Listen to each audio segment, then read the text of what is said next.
Every payday, millions of Americans watch part of their paycheck disappear into a retirement account. Usually, it's a 401k. You contribute some money, your employer might add a little more, then you invest it and hope that, decades from now, it'll be enough to let you stop working. It feels completely normal. But here's what's strange. The 401k is younger than many of the people currently using one. It came from a section of the tax code passed in 1978, and the system Americans recognize today didn't really begin taking shape until the early 1980s.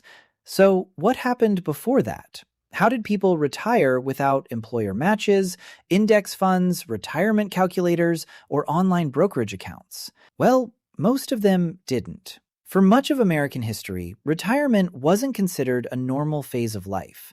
It was something available to the wealthy, the unusually fortunate, or people whose families could support them. Everyone else kept working for as long as their body allowed. And when they couldn't work anymore, life could become frightening very quickly. To understand why, we need to go back to an America built around farms rather than factories. In an agricultural household, the family itself functioned as a retirement system. Parents raised several children, and everyone contributed to the farm. As the parents got older, the younger generation gradually took over the hardest physical work. An aging farmer might no longer spend all day in the fields, but he could still repair tools, manage animals, supervise work, or help around the home.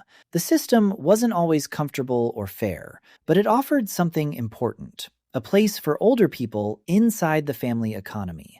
Their value didn't disappear just because they couldn't work as hard as before. Then America industrialized. Factories expanded, cities grew, and young workers began leaving rural communities in search of regular wages. A son who once would have inherited the family farm might now be working in a steel mill hundreds of miles away. A daughter who would have helped care for aging parents might be working long shifts in a textile factory. Families were separated. The old safety net began falling apart. And for an elderly person with no savings, no nearby children, and no ability to earn a wage, the alternatives were limited. One of them was the poorhouse. Poorhouses, sometimes called almshouses, were government-run institutions for people who couldn't support themselves. Older people lived there alongside orphans, people with disabilities, the seriously ill, and those experiencing extreme poverty. The conditions varied from place to place, but many facilities were crowded, underfunded, and deeply humiliating. Residents could lose nearly all control over their lives. They ate whatever was served, slept wherever they were assigned, and followed rules created by officials who often viewed poverty as a personal failure. And that mattered. The poorhouse wasn't only feared because it was uncomfortable, it carried enormous shame. Ending up there told the world that you'd failed to remain independent. Imagine spending 40 or 50 years working, raising a family, and contributing to your community, only to finish your life in an institution where you owned almost nothing. That was a genuine fear for generations of Americans. Some communities tried to build better alternatives. Churches, immigrant associations, labor groups, and fraternal organizations collected regular dues from their members. In return, they offered financial help, medical care, funeral assistance, or housing in old age. These arrangements were early versions of social insurance, and for the people who qualified, they could make an enormous difference. But there was a problem. You usually had to belong to the right organization. If you weren't a member, lived in the wrong area, or couldn't afford the dues, you could still be left with nothing. A broader solution slowly began appearing through employers. In 1875, American Express introduced what's widely regarded as the first private corporate pension plan in the United States. At the time, American Express was closely connected to the freight and railroad business. Its pension wasn't available to every employee. Workers had to meet strict age and service requirements, and management still had to approve their retirement. But the idea was groundbreaking. A company was accepting at least some responsibility for workers after their employment ended. Other major employers eventually followed. By the early 20th century, companies such as U.S. Steel, Standard Oil, General Electric, and AT&T had created pension programs of their own. The basic promise was simple: work for the company for enough years, and after retirement, The company will continue sending you a check. Sounds great, right? There was just one enormous catch.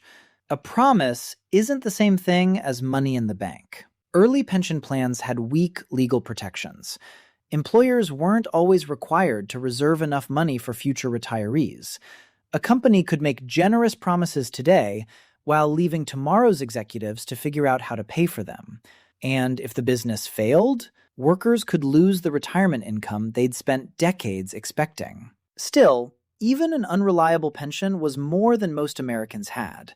Then came the Great Depression. After the financial system collapsed, banks failed across the country. Families lost jobs, homes, and savings. Older workers faced an especially cruel situation. Companies often didn't want to hire them, yet they had no reliable income allowing them to stop working. Their children were struggling too, so families that once might have helped aging parents simply couldn't afford it. This wasn't a small problem anymore. It was a national emergency. In 1935, President Franklin D. Roosevelt signed the Social Security Act. For the first time, the federal government created a permanent national system designed to provide retirement income to qualifying workers. Employees and employers paid into it through payroll taxes. Later, retired workers received monthly benefits. Social Security didn't make anyone wealthy. It wasn't supposed to. Its main purpose was to create a basic financial floor, so growing old wouldn't automatically mean becoming completely destitute. The original program also had major gaps. Many agricultural and domestic workers were initially excluded, which had a disproportionate effect on Black Americans and women. Benefits were modest, and the first monthly checks didn't arrive until years after the law was passed. But the principle had changed forever. Old age poverty was no longer treated only as a private family problem. The federal government now had a permanent role. Eventually, the American retirement model developed around three sources of money. Social Security formed the first part, an employer pension formed the second, personal savings formed the third. This became known as the three-legged stool. During the decades after World War II, it seemed to work surprisingly well for millions of workers. Large companies were expanding. Labor unions had considerable influence. Employers used pensions to attract workers and encourage them to stay. If you spent your career at a major manufacturer, you might retire with a predictable monthly pension check, Social Security benefits, and whatever money you'd personally saved. This period created the classic American image of retirement. You worked for one company. They gave you a gold watch. Then you spent your later years traveling, fishing, gardening, or relaxing with your grandchildren. But that image hid a serious weakness. The entire arrangement depended on employers keeping promises that might not come due for 20, 30, or even 40 years. Then, Studebaker showed America exactly what could go wrong. Studebaker had begun as a wagon manufacturer before becoming a famous automobile company, but by the early 1960s, it was struggling against larger competitors such as Ford, Chrysler, and General Motors. In December 1963, the company closed its South Bend, Indiana automobile plant. Thousands of workers were affected. The older employees who had already retired were relatively protected, but many middle-aged workers discovered that the pension they'd spent years earning wasn't fully funded. Some received only a small fraction of what they'd been promised. Others, particularly employees who hadn't completed enough years of service, received nothing. Think about what that meant. You could spend more than 20 years building cars for the same employer. You could plan your entire future around the company pension. Then, in your 50s, you could discover that the money wasn't there. You didn't have decades to start over, and nobody was required to restore everything you'd lost. The Studebaker collapse became a national warning. It demonstrated that retirement promises needed more than trust. They needed funding rules, legal standards, and some form of insurance. After years of political debate, President Gerald Ford signed the Employee Retirement Income Security Act, better known as ERISA, in 1974. ERISA created minimum standards for private retirement plans. It established rules for vesting, funding, and reporting. It also created the Pension Benefit Guarantee Corporation, which protects certain traditional pension benefits when covered plans fail. That gave workers far more protection, but it also made traditional pensions more expensive and complicated for companies to operate. And then came the tax provision that would transform retirement again. In 1978, Congress approved a section of the tax code that became known by its number, 401k.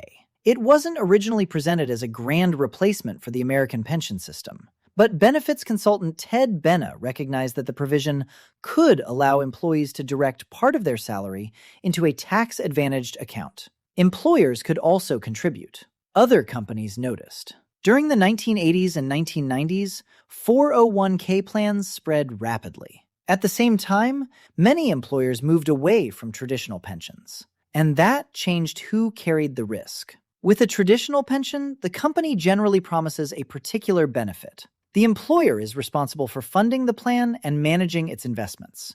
With a 401k, the employee decides how much to contribute and often chooses how the money is invested. If the investments perform well, great. If they perform badly, the worker absorbs much of the loss. If you contribute too little, retire during a market downturn, or live much longer than expected, that's largely your problem. The 401k gave workers ownership and portability. You didn't necessarily have to remain with the same employer for your entire career. But it also transformed retirement from a promise into a personal financial project. You had to save enough. You had to select investments. You had to understand fees, taxes, inflation, and market risk. And somehow, you had to predict how much money your future self would need. So how did Americans retire before the 401k?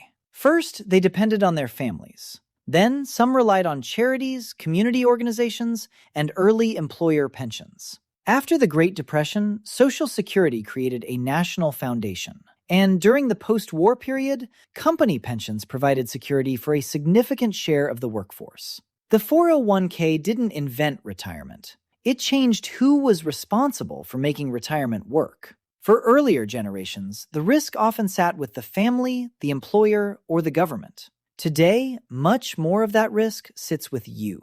And that may be the most important thing to understand about America's modern retirement system. It wasn't carefully designed from the beginning. It grew out of poverty, industrialization, financial collapse, corporate failure, political compromise, and a small section of the tax code that became far more powerful than almost anyone expected.